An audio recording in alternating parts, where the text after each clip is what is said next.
Assalamualaikum warahmatullahi wabarakatuh. Salam sejahtera untuk kita semua. Perkenalkan, saya Prasetyo, dosen pada program studi perencanaan wilayah dan kota Fakultas Teknik Universitas Jember. Saya mulai bergabung sebagai dosen di Fakultas Teknik sejak 1 Agustus 2023. Dan saat ini mengambil beberapa mata kuliah wajib di Prodi Perencanaan Wilayah Kota, diantaranya Analisa Pola Lokasi dan Struktur Ruang, Teknik Evaluasi Perencanaan, Ekonomi Kota, Perencanaan Sistem Permukiman dan Perumahan, Teknologi Informasi, Studio Perencanaan 1 atau biasa kita sebut Rencana Tata Bangunan Lingkungan, Dasar Agriculture, Seminar, Studio Perencanaan 2 atau Rencana Detail Tata Ruang Kota, Komputasi Perencanaan, Pembiayaan Pembangunan, serta Sosiologi Desa dan Kota.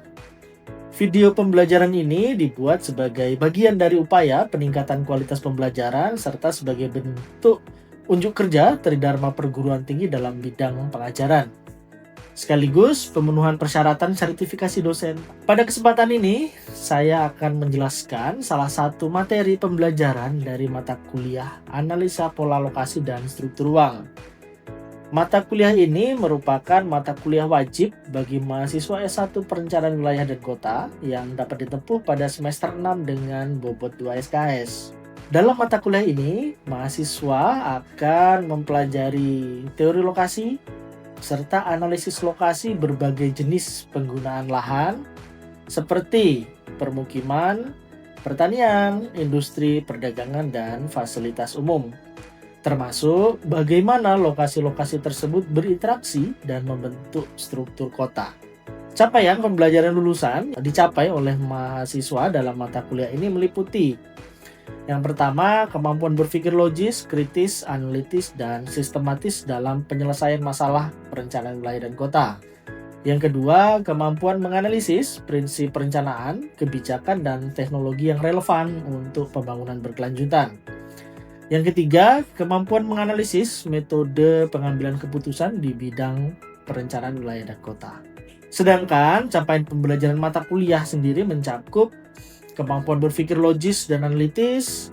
Yang kedua, kemampuan menjelaskan prinsip perencanaan dan pembangunan berkelanjutan, serta kemampuan memilih metode penyelesaian masalah yang efektif dan efisien. Materi dalam mata kuliah ini meliputi yang pertama ada dasar-dasar analisis lokasi interaksi keruangan, yang kedua analisis lokasi pertanian, kemudian analisis lokasi fasilitas umum, analisis lokasi kegiatan perdagangan atau retail, analisis lokasi kegiatan industri, teori dalam menentukan struktur ruang, permasalahan-permasalahan lokasi, faktor-faktor dasar penentuan lokasi, ruang lingkup, analisis lokasi dan keruangan, serta teori lokasi dan implikasinya di dalam perencanaan wilayah kota.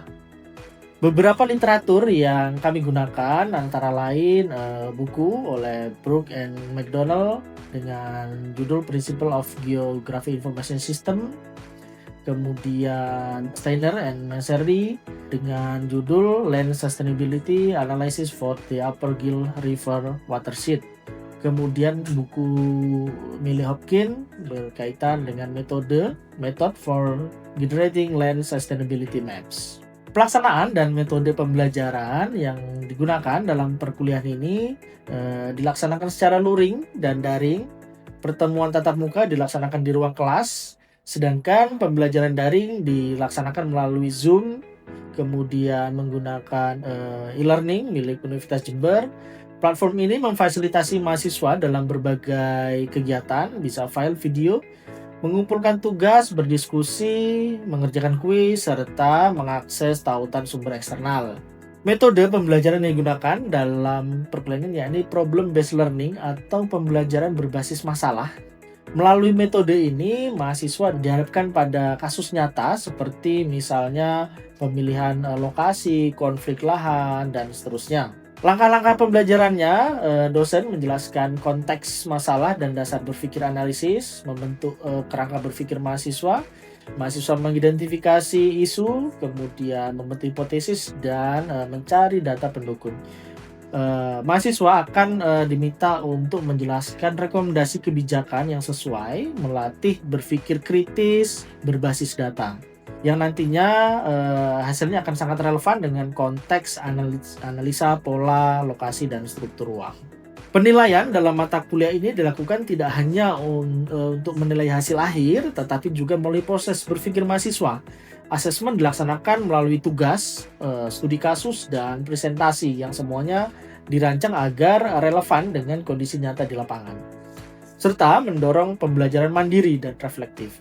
Dengan porsi penilaian RTM 1 porsinya 20%, RTM 2 dan presentasi nilainya 40%, RTM 3 dan presentasi 40%. Skema penilaian ini telah disepakati bersama antara dosen dan mahasiswa pada pertemuan pertama melalui kontrak perkuliahan.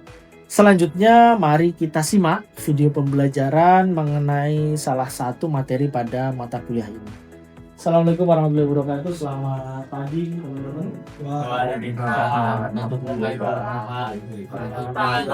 Bagaimana kabarnya hari ini? Oke, sebelum kita mulai, mari kita berdoa ya, agar perkuliahan ini berjalan dengan lancar dan bermanfaat bagi kita semua. Berdoa dimulai. Oke, selesai. Hari ini teman-teman kita akan membahas analisa mata kuliahnya analisa pola, lokasi, dan struktur ruang. Di pertemuan kedua kita akan membahas apa itu teori lokasi dan pengertian lokasi. Seperti yang sudah kita bahas di pertemuan pertama, teman-teman, kita sudah membuat kesepakatan berkaitan dengan proporsi penilaian. Jadi nanti ketika proses belajar, saya harap teman-teman aktif dan ada beberapa kegiatan misalnya kuis, nanti tolong semuanya mengisi dengan sebaik mungkin ya, agar mendapatkan nilai yang maksimal. Oke. Selanjutnya, sebelum kita belajar, teman-teman perlu tahu dulu frame kita, ya, batasan kita, target kita. Di sini subsegmennya adalah mahasiswa mampu menjelaskan teori lokasi dan ruang dalam perencanaan wilayah dan kota. Ada dua hal yang saya garis bawahi, apa kira-kira? Teori lokasi dan ruang. Teman-teman harus bisa menjelaskan dengan baik. Nah, untuk dapat melihat bagaimana kalian bisa menjelaskan dengan baik, tentunya harus kita evaluasi. Evaluasi seperti apa? Sambil berjalan nanti ada beberapa pertanyaan, teman-teman harus bisa menjelaskan, ya. Bisa nanti mengatakan ya, agar kelasnya menjadi lebih teratur. Oke, di akhir nanti target kita hari ini. Kalau teman-teman tidak bisa menjelaskan, berarti perkuliahan kita tidak tercapai target hari ini. Apa itu lokasi? Teman-teman sering lihat gambar di sebelahnya? Gambar apa? Representasi bumi, ya. Kalau di sekolah itu zaman SD ini namanya disebut globing, ya. Merupakan miniatur representasi bumi dalam bentuk yang mini.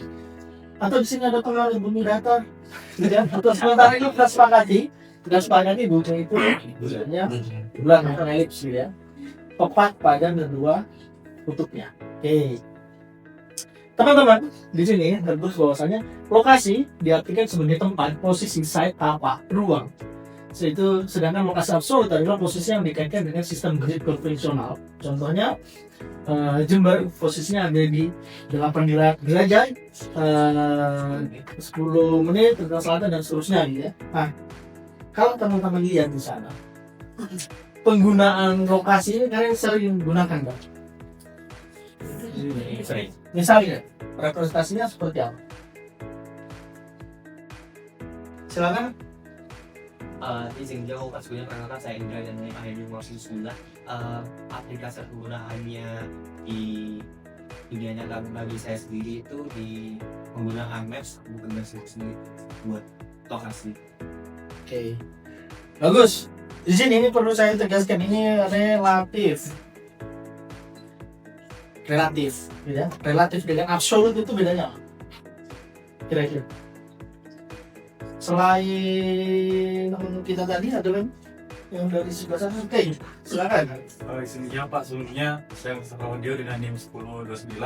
Kalau relatif itu bisa berubah sesuai dengan kebutuhan kita nanti. Nah, kalau absolut itu adalah objek pasti. Contohnya sendiri yang dijelaskan oleh Bapak tadi adalah posisi jumper sendiri itu di 08 derajat dan lain-lain, itu adalah posisi pastinya dari Kabupaten Jember itu sendiri.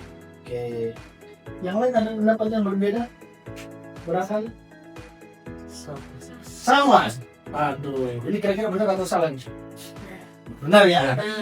Kalau kalian saya minta untuk mencontohkan yang relatif itu seperti apa? Tadi ada poin berubah-ubah ya. Berubah-ubah itu kan berarti jangan sampai alamatnya salahnya karena menuju sebuah tempat, sebuah lokasi. Kalau relatif, tadi berubah-ubah gitu. Contohnya seperti apa sih? Padahal lokasi itu yang kita tuju sama, tetapi kok ada istilah berubah-ubah. Kira-kira berubahnya seperti apa?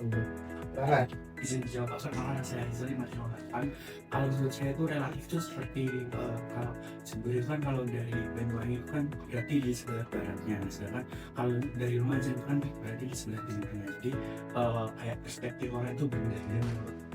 Sedangkan kalau absolut itu seperti yang dikatakan jadi ada sesuai dengan kecurigaan. oke, tepat ya. Seperti itu dasar dari apa itu lokasi. Selanjutnya, itu tadi yang teman-teman sudah jelaskan. Semuanya tepat sekali. Ternyata sudah pintar-pintar ya. Jadi kalau kita keluar dari PWK nanti ada yang nanya lokasi, tinggal kalian tanya dong, ya. Mau dijelaskan secara relatif atau secara absolut ya. Sesuai kebutuhan. Karena apa teman-teman? Karena ini sangat penting. Kalian memahami teori lokasi dulu. Ini belum berbicara teori lokasi. Lokasi dulu. Nanti kalian di mata kuliah selanjutnya, misalnya ada survei, kalian tanya alamat, itu tidak semuanya akan menjelaskan secara absolut, ya kan? Iya. Teman-teman survei studio, tanya alam, dijawabnya kalau di Jogja sana semuanya N, ya? Ngalor, itu, ya? Arah itu susah untuk dipanggil, ya. So, nah itu atau di dekatnya toko A, B, C, ya? Kita melihat sini pemahaman kita makin luas sehingga bisa kita terapkan nanti di kegiatan yang lain. Jelas saya mau ditanyakan? Sampai di sini ya, sudah jelas ya? Jelas. Oke. Selanjutnya kita berbicara ruang. Kalau lokasi tadi cenderung ke sebuah titik, bagaimana dengan ruang? Di sini ada 1, 2, 3 penjelasan. Teman-teman silakan pahami. Kemudian kalian simpulkan atau apa yang kalian maknai dari penjelasan tersebut. Ya, bisa nanti 2 orang ke depan. Apa yang kalian dapat dari 3 penjelasan? Kalau membaca semuanya teman-teman bisa membaca. Tetapi kita ingin tahu apa yang bisa kalian pahami dari apa yang tertulis di depan. Ya, oke. Ini ada 3. Ruang adalah sesuatu yang memiliki dimensi panjang, lebar, dan tinggi yang ada di dalamnya. Kemudian ada 3 tipe dari ruang. Ruang yang sebagai sesuatu yang abstrak, terjadi secara alamiah, yang lebih rumit dengan kebutuhan masyarakat. Kemudian konsep ruang adalah kombinasi unsur fisik, mental, non-fisik, dan seterusnya. Jangan lupa ya, mahasiswa itu harus berpikir secara kritis. Kalau hanya baca kemudian langsung diingat, itu bukan jadi karakter mahasiswa. Beda. Mahasiswa harusnya di awal itu kalian akan belajar filsafat, ya. Karena filsafat itu adalah hidup dari semua ilmu, ya. Kamu harus memahami. Oke, siapa 2 orang yang terpilih? Mungkin perwakilan dari cewek dan cowoknya. Yang dari sisi kiri saya, yang belum sering sekali ngeliat dengan ruangannya. Iya. Tapi bagaimana cara kita memaknai ruang ini? Karena apa? Kalau jadi mahasiswa itu, realnya problem. Kalian keluar dari sini itu akan memberikan sebuah rujukan. Kalau hidup bermasyarakat, itu kalian akan jadikan rujukan. Karena apa? Dianggap pendidikannya lebih tinggi dari yang lain. Nah, jangan sampai kita ketemu pertanyaan yang simpel tidak bisa menjawab. Oke. Bagaimana kita bisa menjawab ya? Awalnya bagaimana cara kita bisa memahami, menerjemahkan, gitu ya? Ayo Mas Rodi, silakan. Di sebelah, bisa di sebelah kan.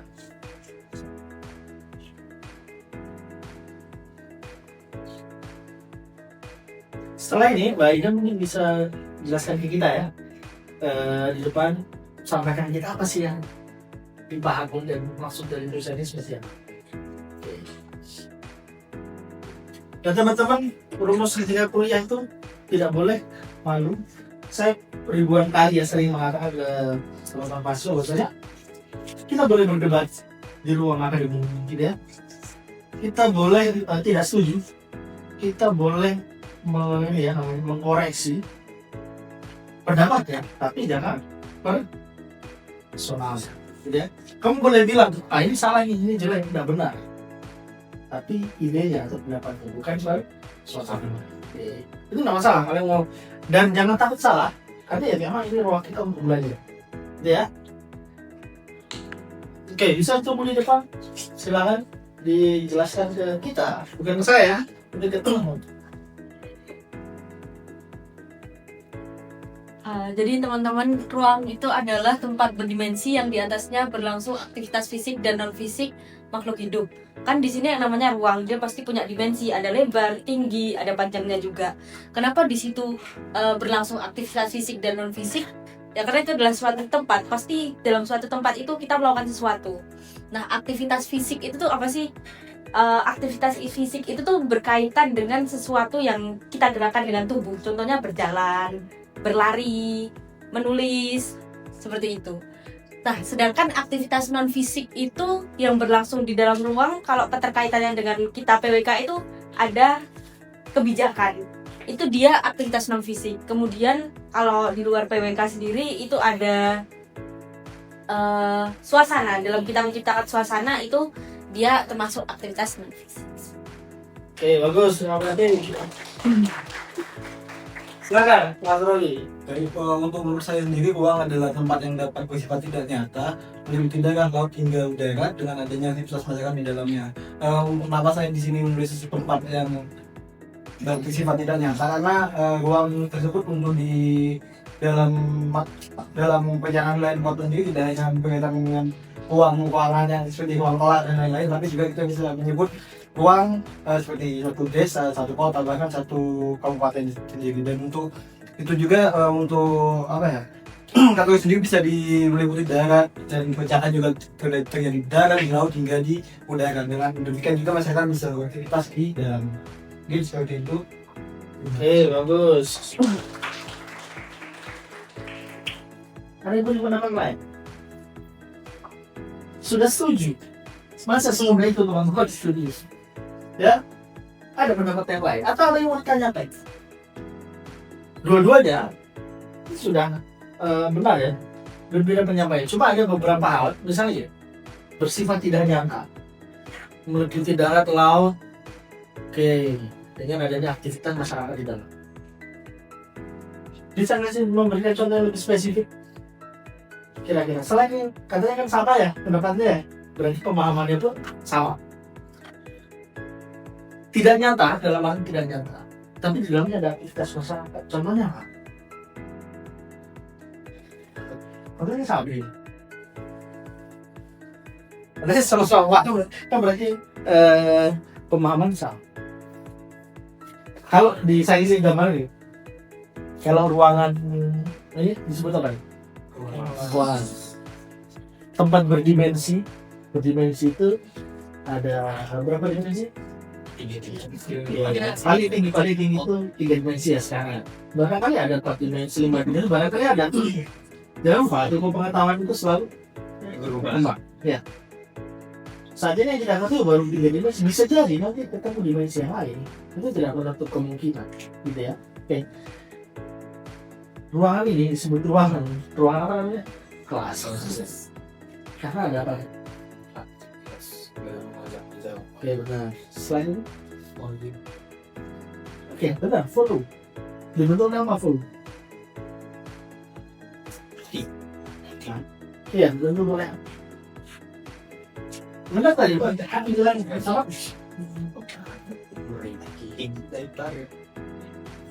Panjang, lebar dan diwujudkan dalam bentuk lantai tinggi. Ini ruangan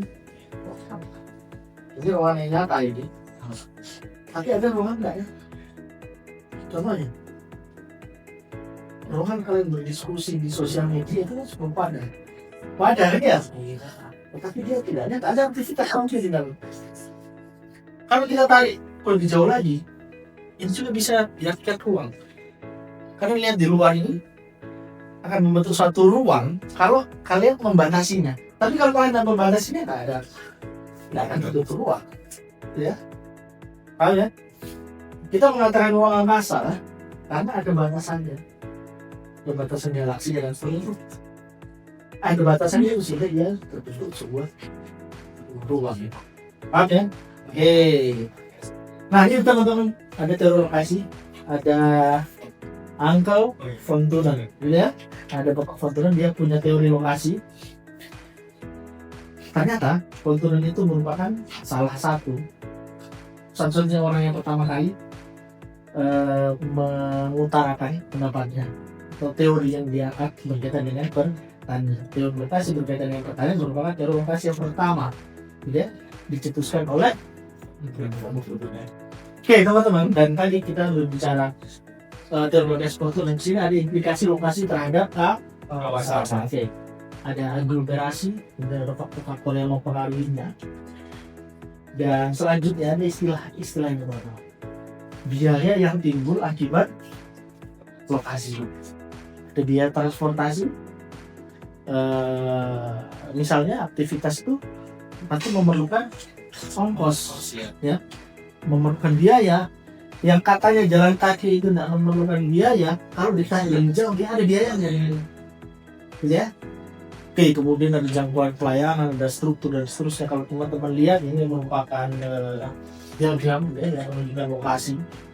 Oke, ini nanti dijelaskan teman-teman akan pelajari di pertemuan selanjutnya. Ya. Sebelum kita tutup teman-teman, kalau ngomong lokasi, saya ada sebuah isu yang teman-teman bisa diskusikan.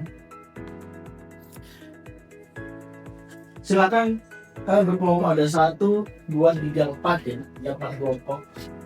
Problem lokasi ya. Sebelum kita tadi ke lokasi, teman-teman ada semuanya tahu Jember ya, Jember, tahu Transmart ya, tahu perubahannya.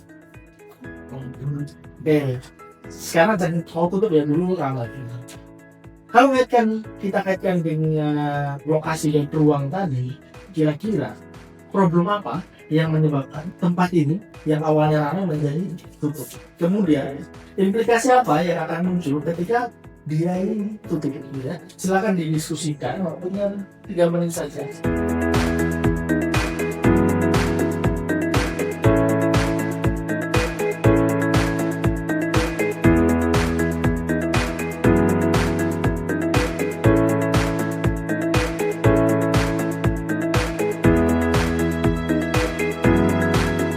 Oke teman-teman, dari isu tadi hasil diskusinya ada 4 perwakilan yang sudah maju ke depan dan masing-masing akan memaparkan hasil diskusinya.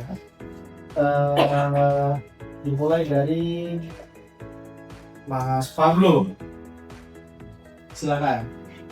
Baik, semuanya sampai memungkinkan. Sini kami menjelaskan kenapa ya transport itu sekarang menuntut. Dan jadi di sini kami mengambil 3 poin. Kalian itu bicara ya berarti dari kelembagaan. Kalian sendiri transport itu di sini. Terus sini itu kan ada info. Kalau kita zonakan dari lokasi, sini kan pusat-pusat keramaian. Sini pusat keramaian. Di sini kan tempat jauh. Jadi orang-orang kalau mau kesini jadi kan agak malas gitu. Terus tidak ada info juga di sini. Terus dari kelembagaan dapat kita simpulkan kalau promosi yang dilakukan Transmart itu kurang. Tapi kita lihat dari brand-brand yang masuk ke sana, toko-toko yang mau masuk ke sana kan sedikit, jadi mungkin itu semua harga-harga. Oke, terima kasih. Dugaan awalnya ada di sejarah ini ya. Sejarah ada ke lokasi. Oke, bagus. Selanjutnya, Oke baik, selanjutnya dari kelompok kami yaitu yang pertama ada persaingan harga dengan loksi dan juga stok. Yang kedua ada kurang variatif stoknya. Jadi kan di transport itu sendiri hanya beberapa store di dalam ya. Mereka yang memonopoli di dalam sendiri itu. Jadi kalau orang-orang juga mau ke satu tempat pastinya mencari yang udah lengkap di dalamnya. Terus selanjutnya itu ada pengolahan faktor kelembagaan melalui pemetaan presentasi di dalam transport ini sendiri. oke bagus. Selanjutnya, kelompok 3. Baik, saya Fauza Sekal ingin mewakili kelompok 3. Kalau dari diskusi hasil dari kelompok kami, terdapat beberapa faktor yang mempengaruhi mengapa transport ini tutup. Nah, kalau misalkan terkait faktor jaraknya itu bisa juga berpengaruh karena memang berdekatan dengan mall lainnya yaitu Roxy, dan dimana kalau misalkan transport ini sendiri sasarannya itu lebih ke kalangan yang menengah ke atas, sedangkan untuk Roxy ini sendiri lebih bisa menjangkau untuk seluruh kalangan. Terus bersama ya. Oke, kita akan dengan Ibrahim yang diskusi tadi ya.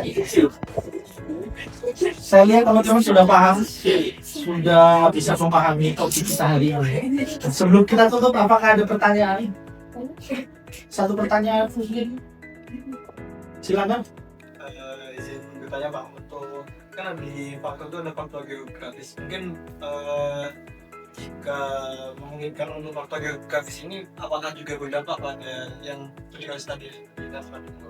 Oke, ada satu bentang alam yang menghalangi satu wilayah. Tentunya mereka tidak akan jangkauan pelayanannya tidak akan sampai ke sebelah. Misalnya di Bondowoso, antara Jember dan Bondowoso ada gunung yang membatasi, pasti mereka akan nyari opsi yang lain karena tidak bahasa geografis. Ini menjadi salah satu gambaran bagaimana geografis itu menentukan posisi jangkauan pelayanan dari sebuah tempat, tidak faktor lokasi. Artinya apa? Aglomerasi pun dia akan, kalau contohnya aglomerasi, dia akan terbatasi oleh kondisi fisik, baik itu geografis ataupun sungai biasanya. Kalau contoh untuk transport tentunya, kalau kita lihat geografis bentang alamnya, tentunya ini tidak ada pengaruhnya. Tetapi beda lagi dengan kalau kita berbicara titik keidealan dia berada terhadap konsumen dan seterusnya, itu akan berpengaruh, gitu ya. Tapi bukan ke dalam bentang alam yang membatasi. Kalau geografis dia lebih cenderung ke bentang alam. Oke, ini ya. Oke, terima kasih Mas Robi. Terakhir, sebelum kita tutup, saya minta satu mahasiswa untuk menyimpulkan pertemuan kita hari ini. Oke, mungkin kesimpulan yang kita dapatkan dari materi pembelajaran pada siang hari ini, yang pertama kita sudah mempelajari apa itu materi dari lokasi absolut dan lokasi relatif, di mana pembelajaran kali ini dari segi perencanaan wilayah kota kita belajar tentang signifikasi sebuah ruang atau wilayah tersebut, di mana dalam perencanaan wilayah kota sendiri signifikasi ruang berdampak pada sosial, infrastruktur, dan ekonomi. Dan juga kita juga mempelajari apa itu pengertian konseptual terhadap suatu wilayah, baik dari Pontunen maupun Weber, yang dari Pontunen sendiri mengarah ke pertanian dan Weber sendiri mengarah ke ruang pabrik atau industri. Dan juga terakhir kita belajar konsep aglomerasi dan konsep-konsep ruang-ruang dalam rencana wilayah kota kayak PKL, PKW, dan lain sebagainya. Jadi kesimpulannya apa yang kita pelajari kesimpulannya materi yang kita pelajari saat ini adalah materi konseptual yang akan berguna bagi depannya dalam mempelajari apa itu teori analisis lokasi kota dan ruang depannya. Itu Pak. Oke, terima kasih. Kita udah close teman-teman, dengan penjelasan teman kita tadi ya, Mas Indra, bahwasanya sudah tercapai apa yang ingin kita targetin, yang kita capai tadi di awal. Hari ini kita selesaikan sampai sini. Terima kasih teman-teman untuk yang sudah hadir. Kita bertemu lagi minggu depan. Assalamualaikum warahmatullahi wabarakatuh. Waalaikumsalam. Semoga video ini bermanfaat dan dapat memperkaya pemahaman kita semua. Saya juga mengundang para mahasiswa untuk aktif menyimak, memberikan tanggapan dan berpartisipasi dalam diskusi agar proses pembelajaran menjadi lebih bermakna. Terima kasih atas perhatian Anda. Wassalamualaikum warahmatullahi wabarakatuh.